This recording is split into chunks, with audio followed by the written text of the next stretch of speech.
नमस्कार दोस्तों, स्वागत है आप सभी का पोर्टेबल पाठशाला में।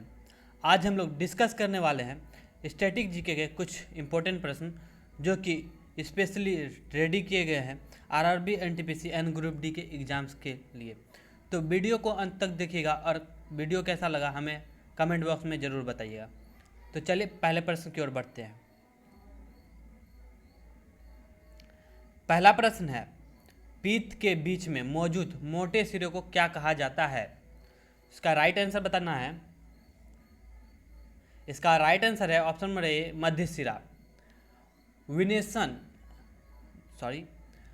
मध्य सिरा। पीत के बीच में मौजूद मोटे सिरे को मध्य सिरा कहा जाता है। और ऑप्शन नंबर सी को देखते हैं, विनेशन। विनेशन किसी पत्ती में सिरों की व्यवस्था है जब यह व्यवस्था मध्य सिरा के दोनों तरफ जालीदार नुमा होता है तो इसे रेटिक्यूलेट कहा जाता है। देख सकते हैं। नेक्स्ट है, निम्न में से किस धमनी या सिरा में अवरोध आ जाने के कारण दिल का दौरा पड़ता है? तो इसका राइट आंसर बताइएगा।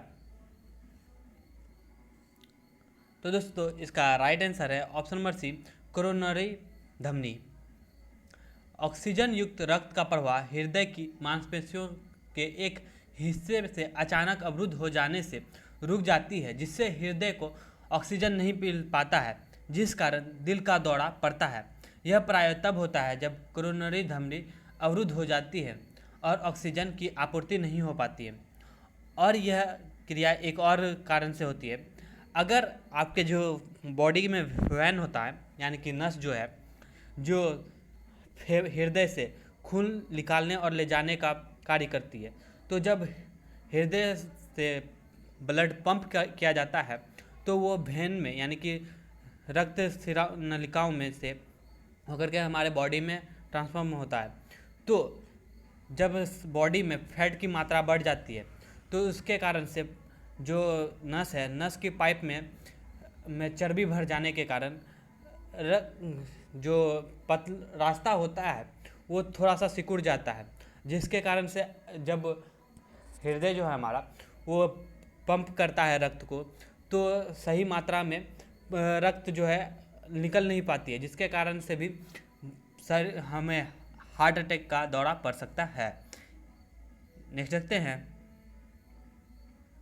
नेक्स्ट है, आवर्त सारणी के 18वें समूह में कितने तत्व मौजूद हैं? तो इसका राइट आंसर बताइएगा। तो दोस्तों इसका राइट आंसर है option number C, 7।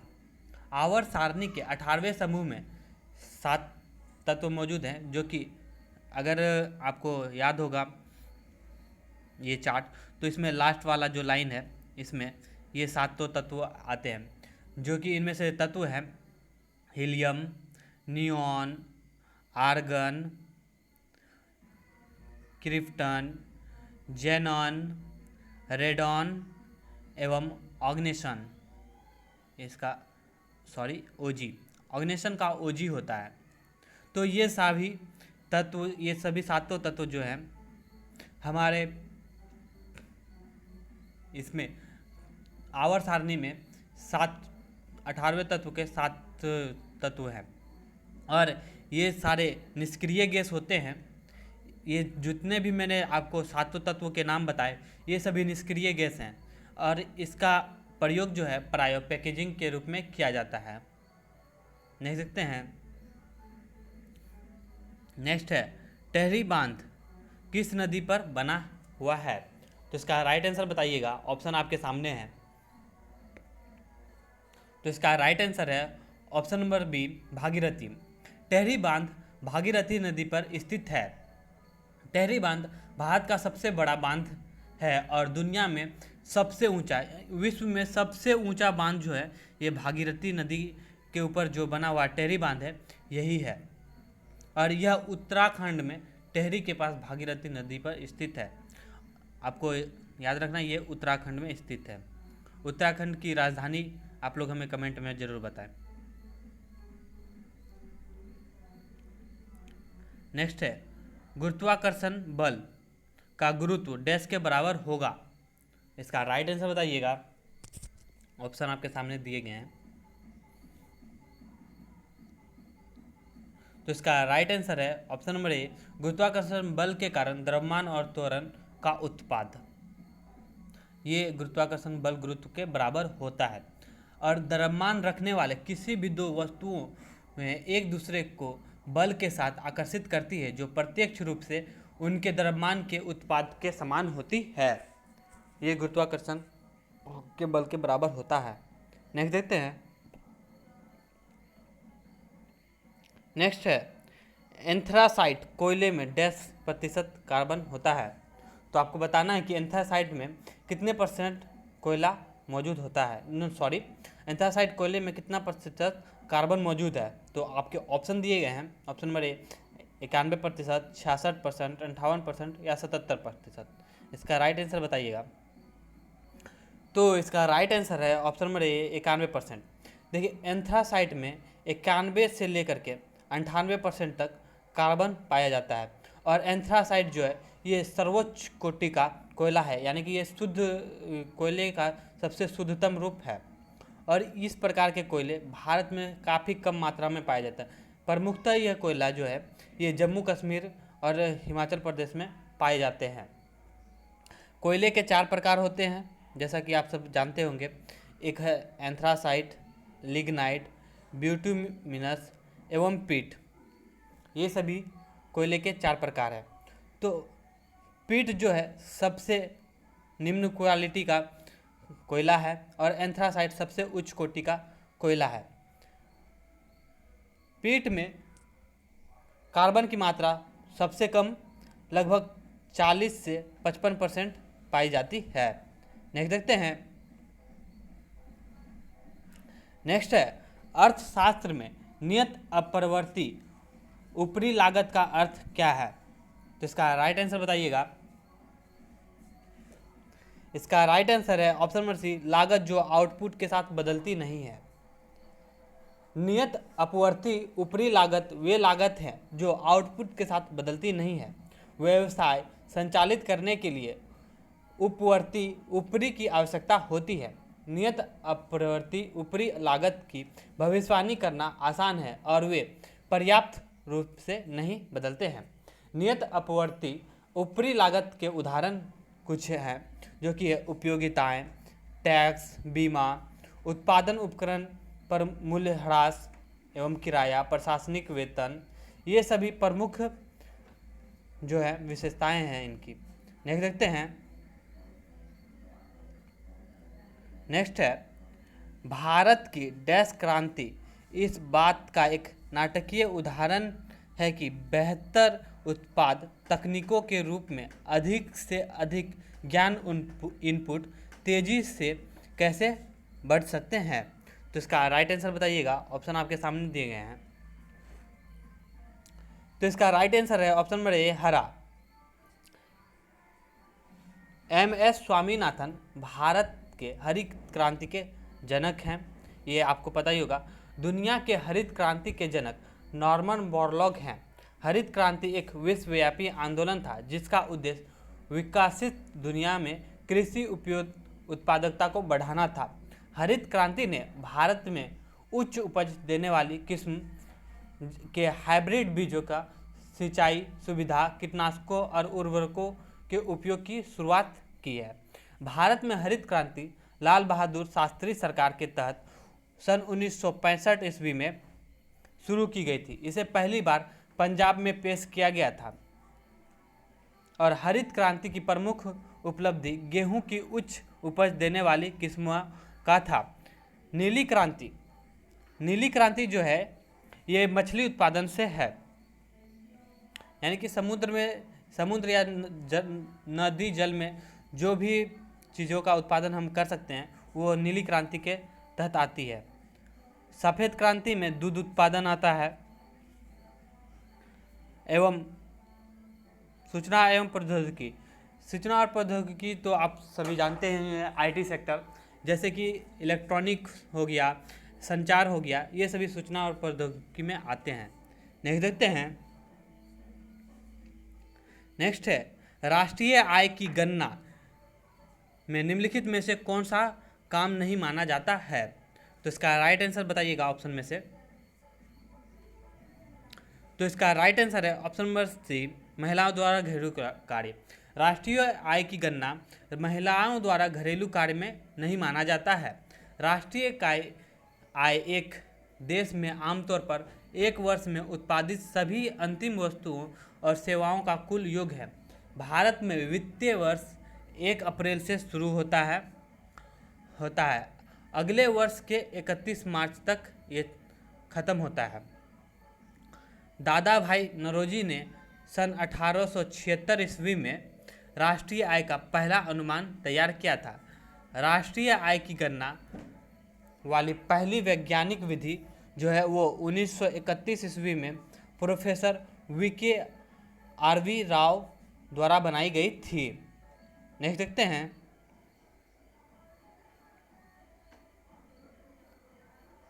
Next question है, उचित मूल्य की दुकानें निम्नलिखित में से किसका स्टॉक रखती हैं?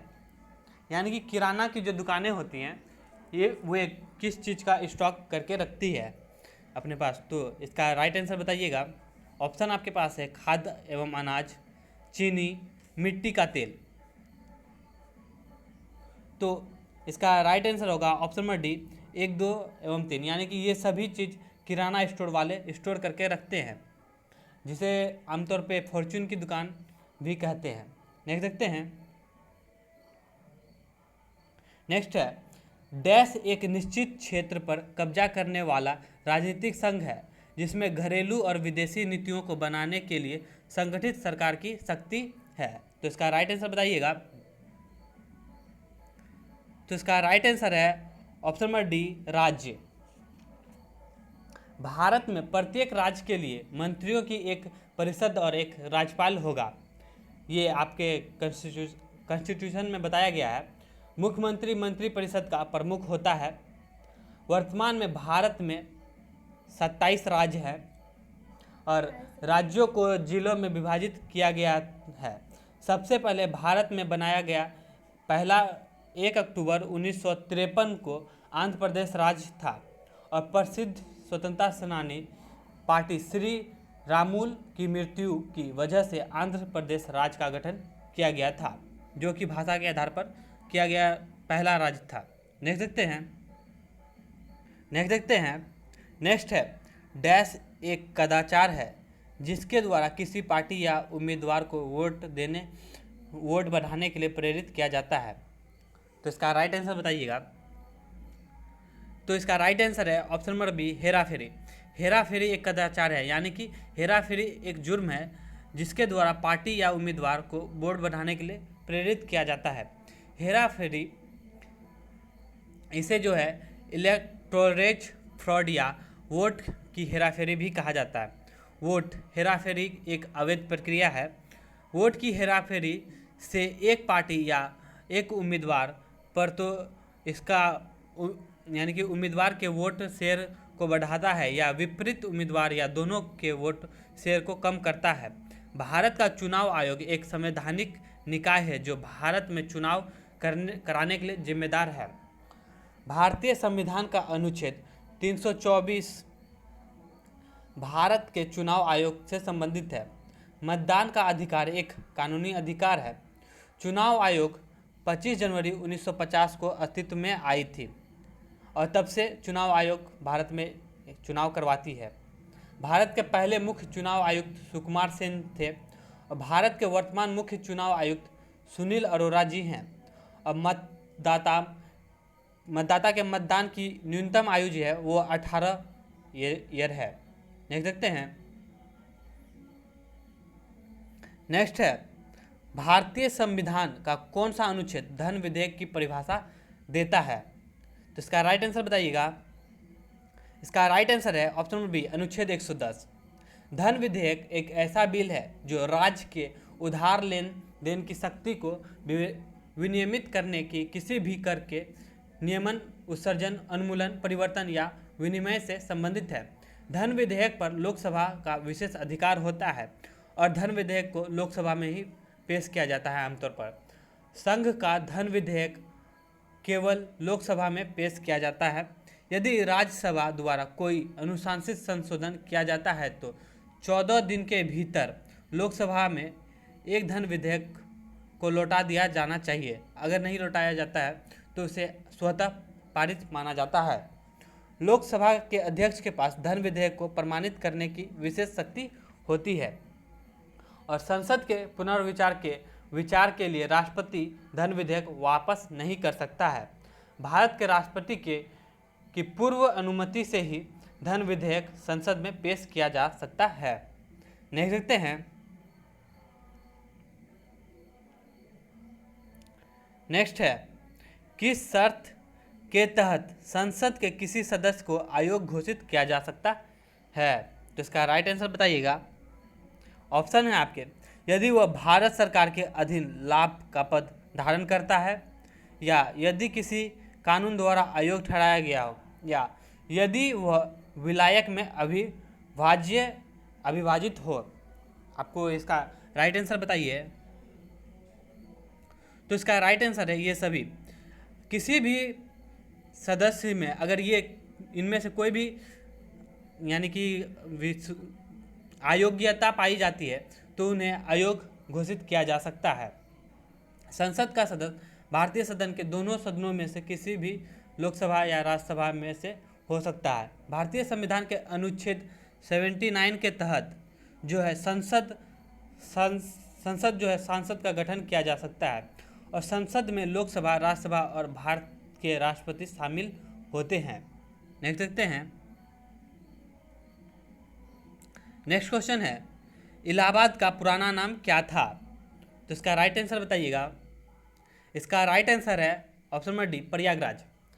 इलाहाबाद का पुराना नाम प्रयागराज है, जो कि हमारे वेद में मिला हुआ है और मुस्लिम शासकों ने प्रयागराज का नाम बदलकर इलाहाबाद कर दिया था।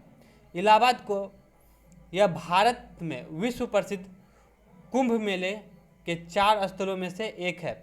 इसे प्रधानमंत्रियों के शहर के रूप में भी जाना जाता है। उत्तर प्रदेश सरकार ने अक्टूबर 2018 में इलाहाबाद का नाम बदलकर प्रयागराज कर दिया। इलाहाबाद शहर 3 तरफ से गंगा और यमुना नदियों से घिरा हुआ है और यहाँ पे जहाँ पे कुंभ मेला लगता है वहाँ पे 3 नदियों के संगम है, जो है गंगा, यमुना एवं सरस्वती। इसीलिए यहाँ पे संगम स्थल के नाम से भी जाना जाता है ये क्षेत्र। नेक्स्ट देखते हैं। नेक्स्ट है, किस दिल्ली सुल्तान ने टोकन मुद्रा को कुछ हद तक वर्तमान की मुद्रा की तरह पेश किया था? तो इसका राइट आंसर बताइएगा। इसका राइट आंसर है ऑप्शन नंबर सी, मोहम्मद बिन तुगलक। मोहम्मद बिन तुगलक दिल्ली का सुल्तान था। उन्होंने बुद्धिमान मूर्ख के रूप में भी जाना जाता है। उसने 1325 से 1351 तक तुगलक वंश का शासन किया था। वह उसमें से अपनी राजधानी दिल्ली से दौलताबाद लेकर चला गया था।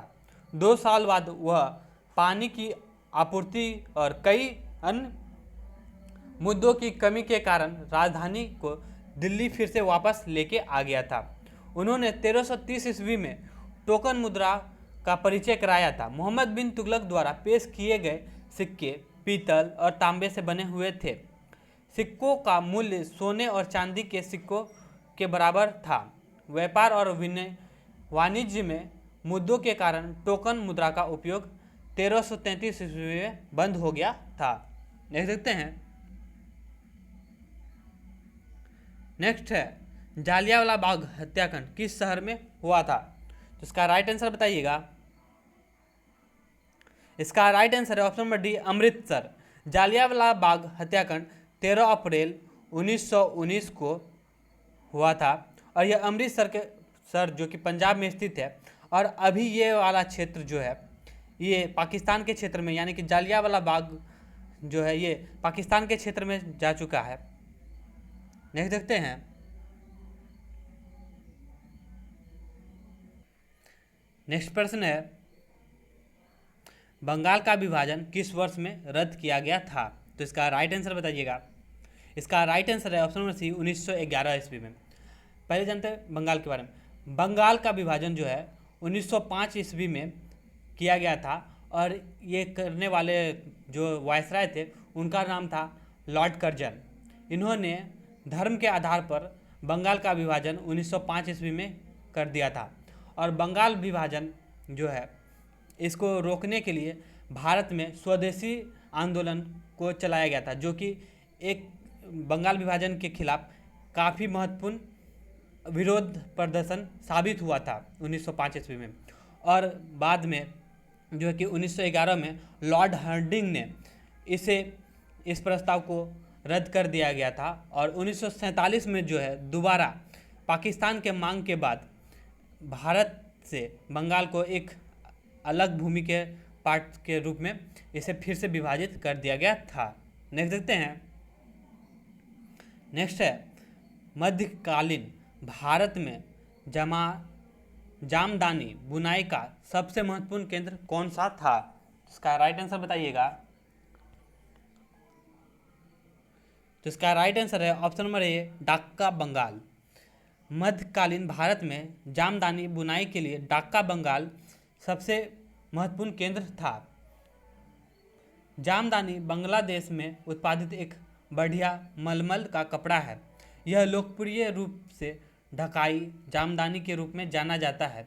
यह मुगल साम्राज्य के दौरान लोकप्रिय हुआ था। मुगल सम्राटों ने मध्यकालीन भारत में जामदानी के उत्पादन का संरक्षण किया था। बंगाल में ढक्का मध्यकालीन भारत में बुनाई जामदानी का सबसे महत्वपूर्ण केंद्र था।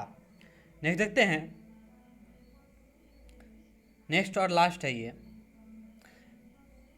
है प्रार्थना समाज किस धर्म के भीतर एक सुधार आंदोलन था? तो इसका राइट आंसर बताइएगा। इसका राइट आंसर है ऑप्शन नंबर सी, हिंदू धर्म।